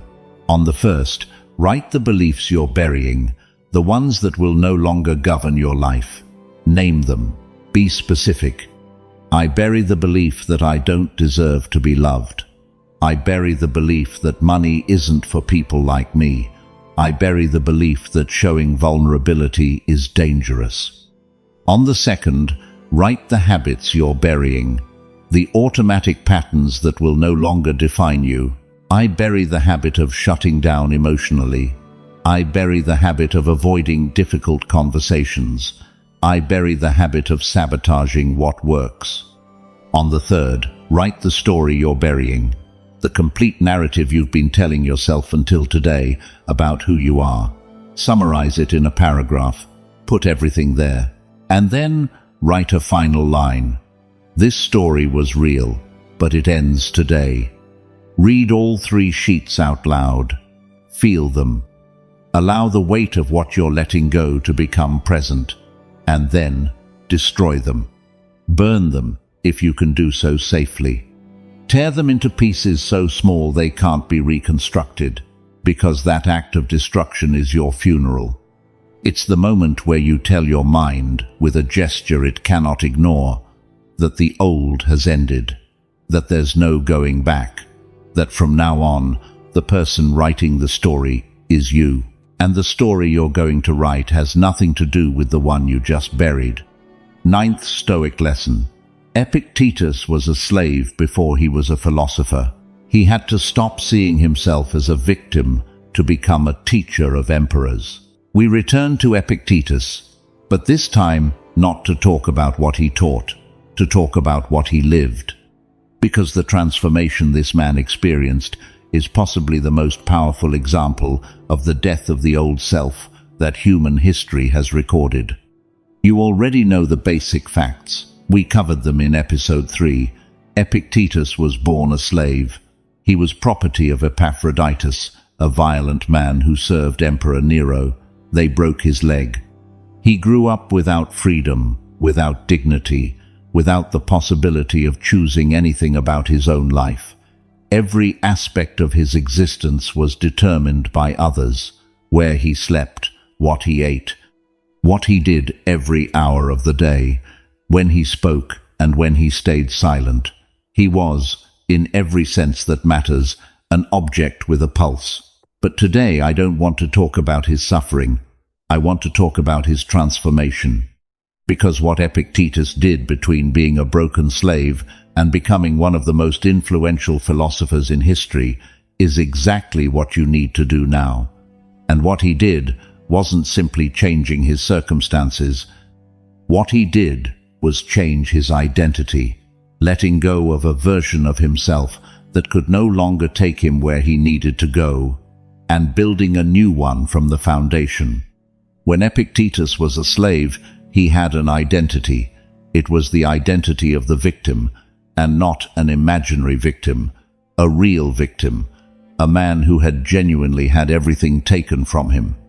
A man who had legitimate, concrete, verifiable reasons to see himself as someone life had dealt the worst possible hand. If anyone in the history of humanity had the right to define themselves by their suffering, it was Epictetus. And that victim identity, while he was a slave, served a function. It allowed him to survive. It gave him a framework to understand his reality. It gave him a narrative that explained why his life was the way it was. I'm a slave. I was born without freedom. They broke my leg. The world is unjust to me. That story was true. Every word was accurate. And while he was in chains, that story was the only one he could tell. But a moment came when the physical chains disappeared. Epictetus was freed. He obtained his legal freedom. He was no longer anyone's property. He could go wherever he wanted. He could do whatever he wanted. He could choose his own path for the first time in his life. And this is where the defining moment occurs, the moment that separates Epictetus from the millions of people who, throughout history, gained external freedoms but never freed themselves internally. Epictetus could have continued being the victim. The physical chains had disappeared, but the victim identity could have remained intact. He could have spent the rest of his life defined by what was done to him. He could have used his slavery story as an excuse to never try anything, as justification for permanent resentment, as the central narrative of a life dedicated to pointing out the injustice he suffered. And no one would have blamed him. Everyone would have understood. He was a slave. They broke his leg. He suffered the unimaginable. The excuses were there, available, legitimate, understandable. But Epictetus did something different, something that required a courage that's difficult to comprehend from the comfort of our modern lives. He chose to let go of the victim identity, not to deny what happened to him, not to forget it, not to minimize it, to let it go as the central definition of who he was, to decide that his past was a chapter of his story, not his entire story. that what was done to him had happened to him, but that it wasn't him. And in the space that remained when he released that identity in that void that would have terrified anyone, he built a new one. The identity of the philosopher, the teacher, the man who had not only survived the most extreme suffering, but had metabolized it, processed it, transformed it into wisdom he could share with others. He opened a school in Nicopolis, a Greek city. He started teaching, without charging, without seeking fame, without trying to compensate for his past with wealth or power, simply teaching what he had learned in the most unlikely place in the world, the chains of slavery. And the people who came to hear him weren't slaves. They weren't marginalized people. They weren't the dispossessed of the empire. They were senators, generals, provincial governors, men of absolute power, men who had everything Epictetus never had: wealth he couldn't imagine, freedom he never knew, status he never dreamed of, and who nevertheless lived enslaved. Enslaved by their own fears, by their own appetites, by their own unchecked ambitions, by their own identities built on power and possession. Enslaved by patterns they couldn't see, and that governed them with the same brutality with which Epaphroditus had governed Epictetus. The irony is devastating and perfect. A man who was a literal slave, teaching legally free men how to stop being slaves to themselves. A man who had nothing, teaching men who had everything that true power isn't in possessions or status. It's in the capacity to let go of what no longer serves you, including and especially the version of yourself that has already served its purpose. Epictetus couldn't have done any of that if he'd remained clinging to his identity as slave, as victim, as man broken by circumstances. That identity was real. That identity was true for decades of his life. But if he had stayed with it, if he had protected it, if he had maintained it as the central narrative of his existence after being freed, he would never have become a philosopher. He would never have become a teacher. He would never have written the words that, 2,000 years later, continue to change lives. He would have been a bitter ex-slave, a permanent victim, a person defined by what was taken from him rather than by what he chose to build. Now think about your own life. The proportions are obviously different. You weren't a slave. They didn't break your leg. You didn't suffer what Epictetus suffered. But the principle is identical. You too have an identity built on circumstances that were real in their moment. You too have a victim narrative based on facts that actually occurred.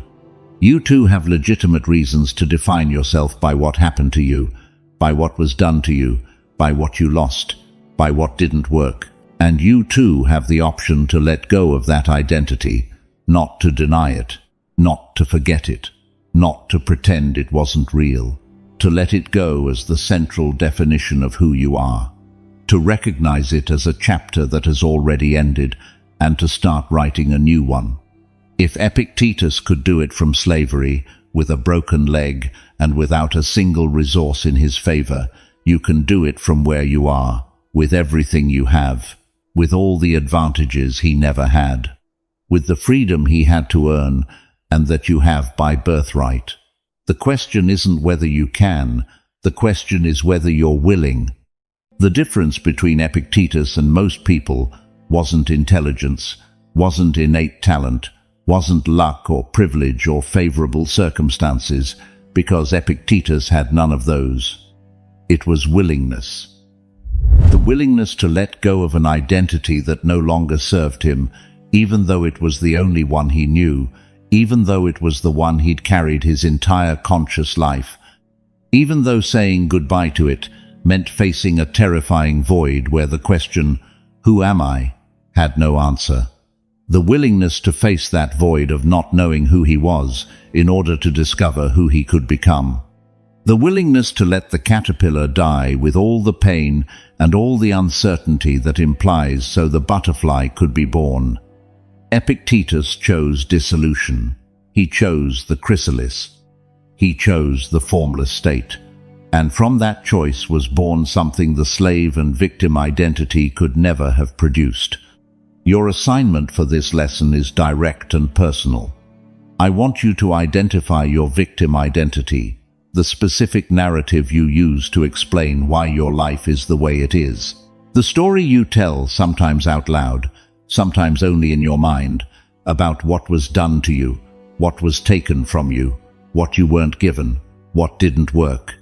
Write it out completely, without censoring, without minimizing. Let all the victim story you carry inside come out, and when you finish, read it. And then ask yourself Epictetus's question. This happened to me. It was real. But is this who I am? Or is this something that happened to me? If the answer is that it's something that happened to you, then it doesn't have to define who you are from today forward. The facts don't change. What happened to you remains real. But the identity you built around those facts can change, must change, because as long as you remain the victim of your story, you can't be the author of the next one. 10th Stoic lesson. Today, you can say goodbye to who you were with gratitude for bringing you this far, and with the determination not to carry them one step further. This is the moment this entire episode has been preparing you for. The moment that, in a sense, this entire series has been leading you toward since the first word of episode 1. It's not a moment of euphoria. It's not a moment of explosive motivation. It's not a moment of superficial inspiration that makes you feel good for an hour and then fades. It's a moment of farewell. And real farewells aren't loud. They're quiet. They're intimate. They're heavy with the weight of what's being released. You're going to say goodbye to someone you know better than anyone else in the world, to someone you've lived with every second of your life, to someone who's been with you in every moment, every decision, every sleepless night, every difficult morning, every failure, and every attempt to get back up. You're going to say goodbye to the person you were. Not with hatred, not with contempt, not with the rage of someone who hates themselves for not being better, with gratitude. With the honest, mature gratitude of someone who recognizes that that person, with all their imperfections, with all their destructive patterns, with all their wrong decisions, did something that can't be denied. They kept you alive. They brought you here. They gave you the chance to be listening to this, to be considering transformation, to be on the verge of becoming someone different. Without that person, without the one who shut down emotionally when the world was too much, without the one who people-pleased to survive in a hostile environment, without the one who controlled everything because chaos was terrifying, without the one who hid behind a mask because showing up real seemed too dangerous, without all those imperfect versions of you who did what they could with what they had, you wouldn't have made it to this point. You wouldn't be here. You wouldn't have the awareness you have now. You wouldn't have the information the previous 4 episodes gave you. You wouldn't have the possibility of choosing something different. So before you let go, give thanks. Thank the version of you that held on when they didn't know if they could keep going. Thank the version of you that got up after every fall, even when they had no clear reason to. Thank the version of you that searched for answers, even when the ones they found weren't always right. Thank the version of you that, despite all their flaws, never stopped trying, even if they tried in the wrong ways, with the wrong tools, with the wrong beliefs. The attempt was always there. The will to keep going, even if crawling, was always there. And that deserves recognition. But gratitude isn't the same as permanence. You can thank someone while also recognizing that their time with you is over.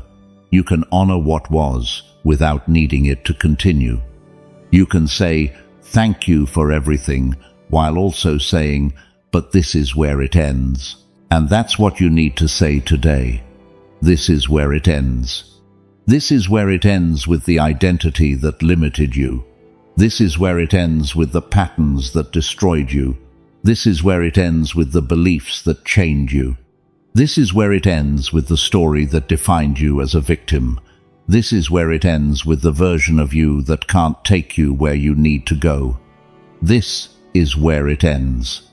Not with violence, not with war against yourself, not with that self-destructive energy that sometimes disguises itself as determination, with the calm firmness of someone who has made a decision after thinking about it deeply, with the serenity of someone who knows that what's coming is better than what they're leaving, even if they can't clearly see what it is yet, with the determination of someone who understands that this farewell isn't the end of something, it's the beginning of everything.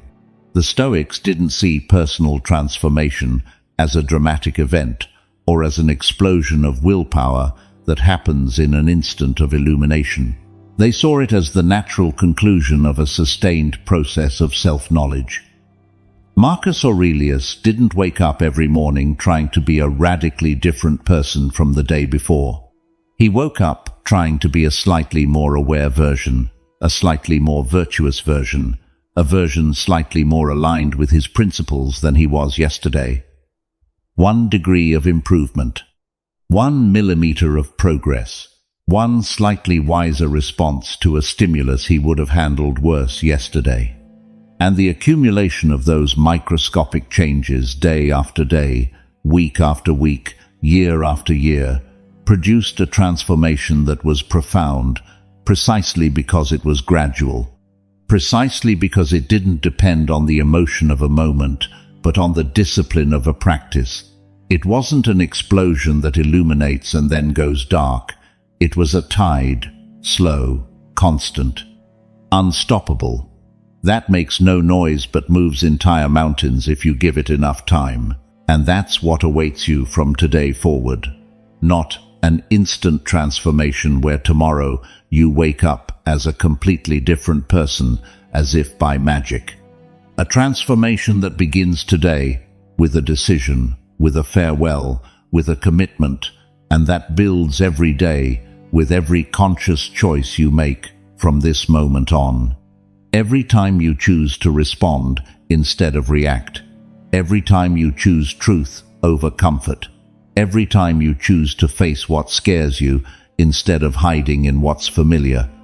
Each of those choices is a brick in the new identity, and with enough bricks, you build something solid, something real, something that doesn't collapse at the first storm, because it wasn't built on the sand of temporary motivation, but on the rock of self-knowledge and conscious decision.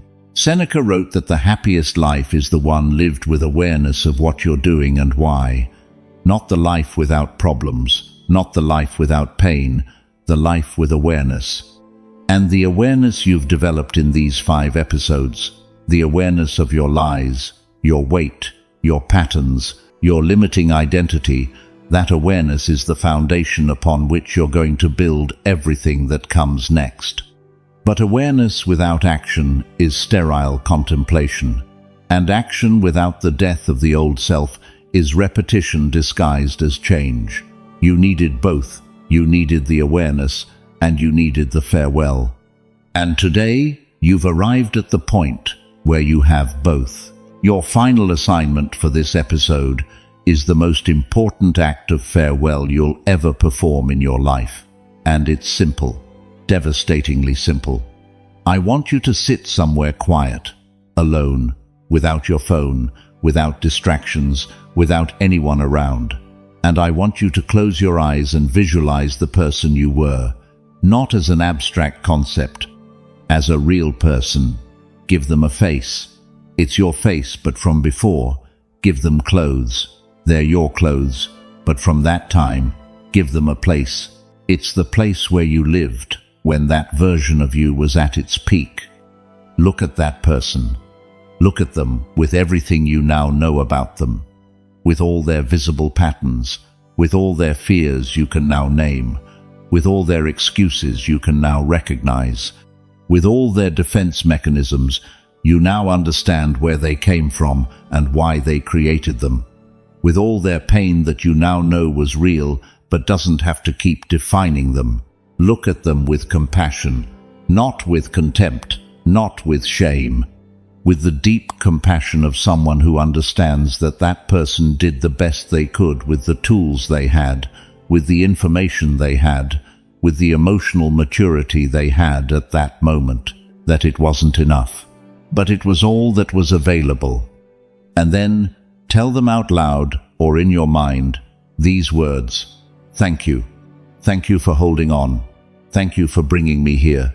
Thank you for surviving when you didn't know how. But your time is over. From today, I take control. From today, I write the story. From today, I build the identity. You can rest. Your work is done. Feel what it feels like to say that. There might be tears. There might be a lump in your throat. There might be a strange mix of sadness and relief that has no name. All of that is normal. All of that is the natural grief of letting go of something that was part of you for a long time. Allow it. Don't judge it. Don't suppress it. Let it pass through you like water passes through a river.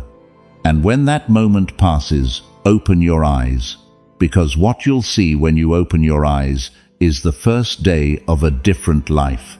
Not perfect, not free of problems, not magically transformed, but different. Because the person opening their eyes is no longer the same one who closed them. They've already made a decision. They've already said goodbye. They've already let go.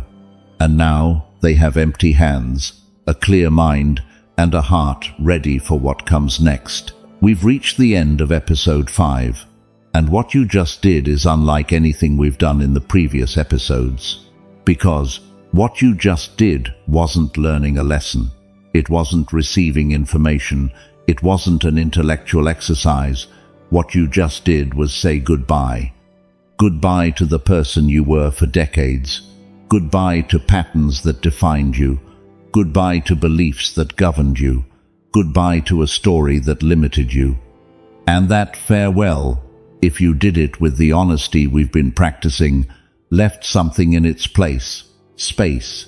Space that was previously occupied by the old and is now empty. Available, waiting to be filled with something different. Let's walk through what we experience today. In the introduction, you understood that the first 4 episodes were the diagnosis and the cleanup, and that this episode is the turning point, the controlled demolition that allows for reconstruction. You saw the chrysalis metaphor. The caterpillar doesn't improve. It dissolves completely, so something new can take shape. And you understood that the in-between state, that state where you're no longer who you were but not yet who you'll be, isn't a mistake. It's the chrysalis doing its work. In the first Stoic lesson, you faced the biggest contradiction of your life. You want different results while doing exactly the same thing. You understood the crucial difference between changing behaviors and changing identity. That identity always wins in the long run. That temporary motivation runs out, but identity persists. And that until you change who you are, what you do will keep producing the same results. In the second Stoic lesson, you recognized that the version of you that got you here has served its purpose. That the survival strategies you developed were intelligent responses to circumstances that no longer exist. That the life jacket saved you in the water but gets in your way on dry land. And you wrote a letter of gratitude and farewell to that version, honoring what it did without needing it to keep doing it. In the third Stoic lesson, Marcus Aurelius taught you that transformation isn't something you choose once.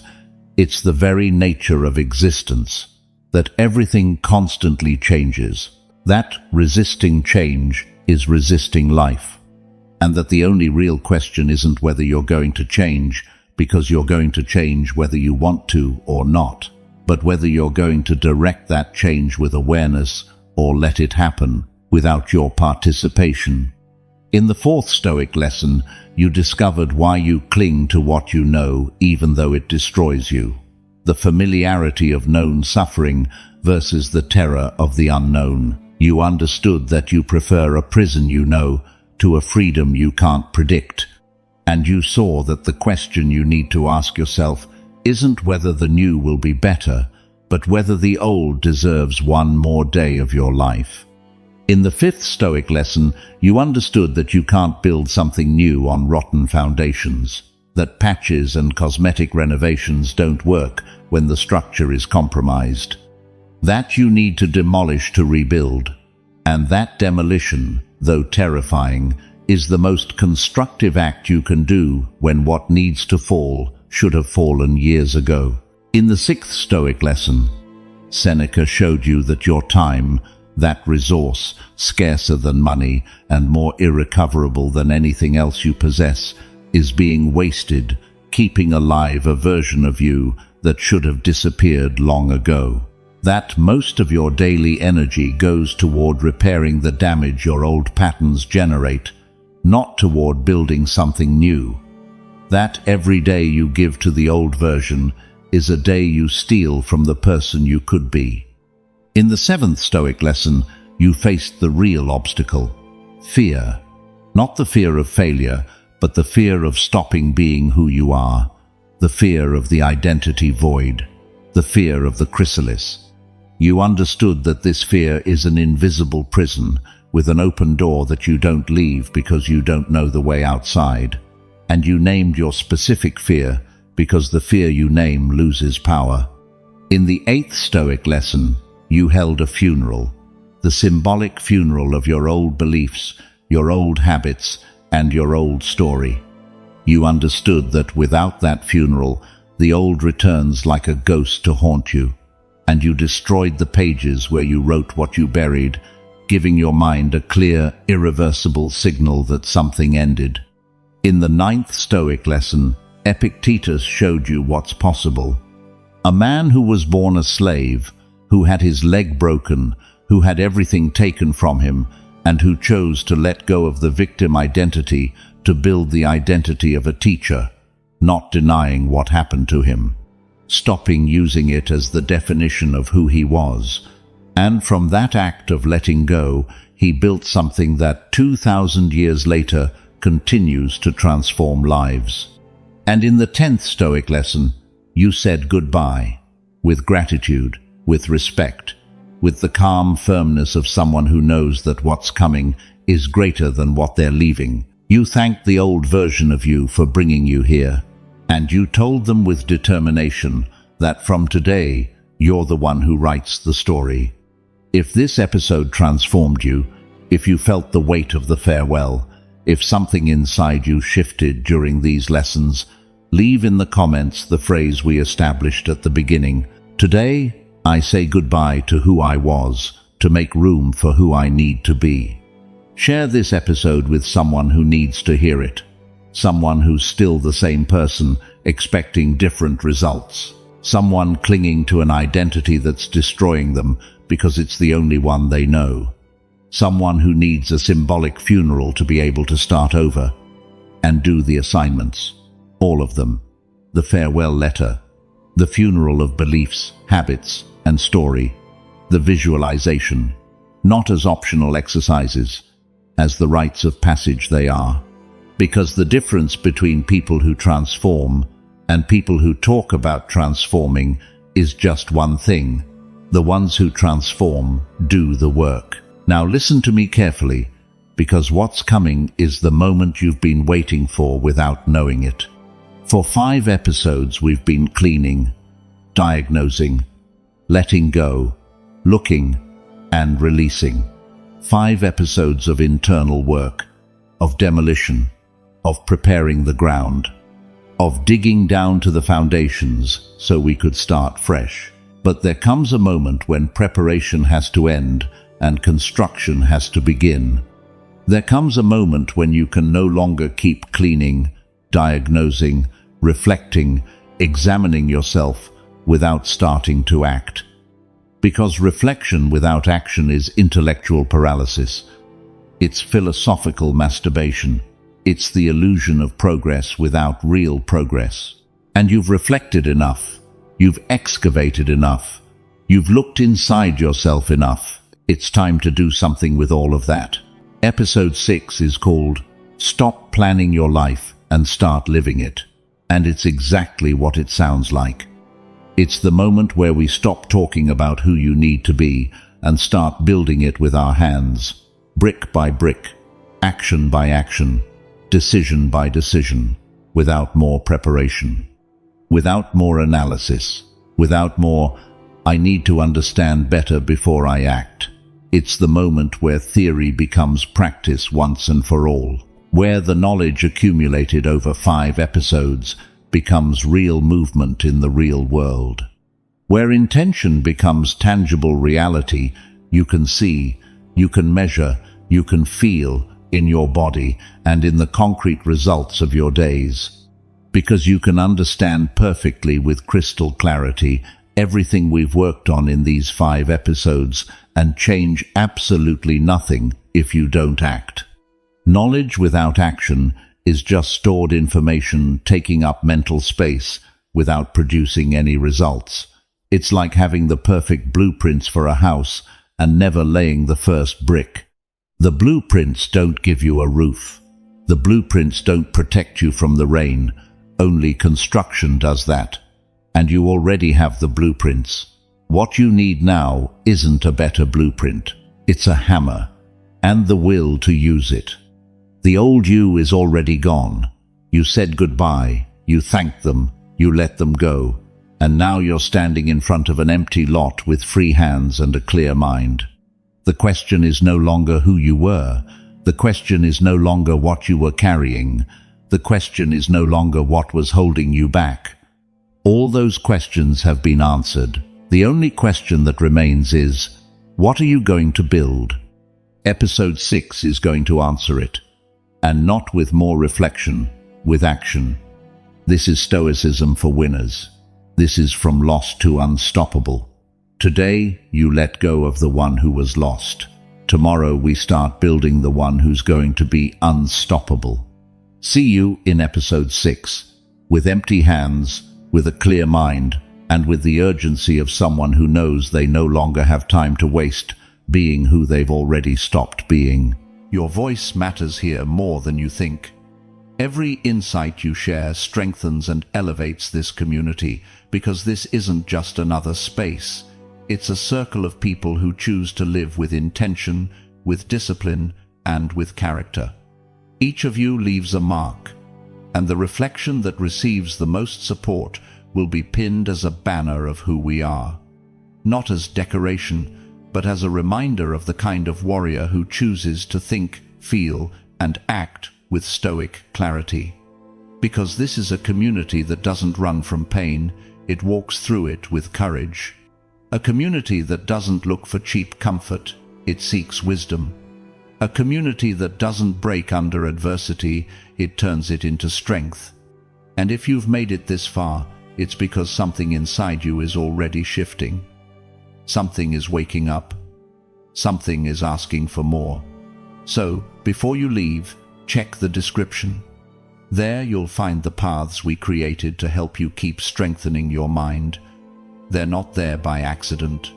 Each one exists to help you go deeper, build inner resilience, and return again and again to that place within you where nothing and no one can take your peace. Subscribing isn't doing the podcast a favor. It's an act of respect toward yourself. It's choosing not to live on autopilot anymore. It's committing to think differently, to feel with more order, to live with more intention. Because every Monday, Wednesday, and Friday, we publish reflections designed to stay with you when life gets heavy, when your mind gets loud, when you need a reminder of who you are. Not following us means risking missing the one lesson you might need in the hardest moment. And if you choose to go a step further, if you choose to become a member, understand one thing clearly. You're not donating, you're sustaining a mission. Because of you, this flame stays alive. Because of you, we can keep spreading Stoicism as a refuge for millions who are fighting not to give up. Your support is what keeps this podcast alive, strong, and growing. You're not a spectator, you're part of the foundation holding this community together. I'll see you in our next Stoicism for Winners session, where we'll keep exploring the depth of Stoic wisdom applied to everyday life. In the meantime, dive into the recommended sessions in the description and continue your path. And until we cross paths again, don't forget this: you are the master of your perception, the guardian of your peace, and the warrior of your own battle. That is the legacy of Stoicism. That is the art of becoming invincible.